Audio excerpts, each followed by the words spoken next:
بسم اللہ الرحمن الرحیم۔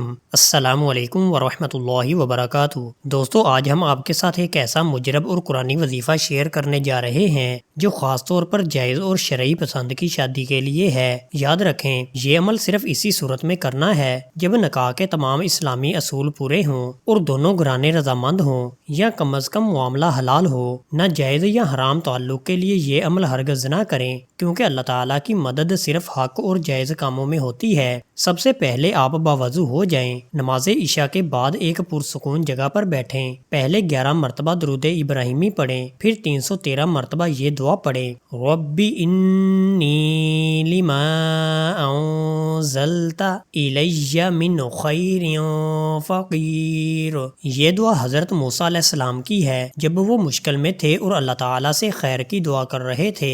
آخر میں دوبارہ 11 مرتبہ درود ابراہیمی پڑھ کر اپنے رب سے دل کی گہرائیوں سے دعا کریں کہ آپ کی پسند کی شادی خیر و برکت کے ساتھ ہو، آسانیاں پیدا ہوں اور دونوں خاندانوں میں محبت ہو۔ یہ عمل مسلسل 21 دن تک روزانہ کریں۔ اس دوران 5 وقت کی نماز، استغفار اور صدقہ دینے کا اہتمام کریں۔ انشاءاللہ اللہ پاک آپ کے لیے ایسے اسباب پیدا کرے گا جو آپ نے سوچے بھی نہ ہوں گے۔ اللہ تعالیٰ سے ہمیشہ نیک گمان رکھیں۔ یاد رکھیں، دعا کے ساتھ صبر اور اچھے اخلاق کا ہونا ضروری ہے، کیونکہ اصل کامیابی اللہ کی رضا میں ہے۔ دوستو، اگر آپ کو یہ وظیفہ پسند آیا ہو تو ویڈیو کو لائک اور شیئر کریں، اور مزید روحانی اور قرآنی وظائف کے لیے ہمارا چینل سبسکرائب ضرور کریں۔ جزاک اللہ۔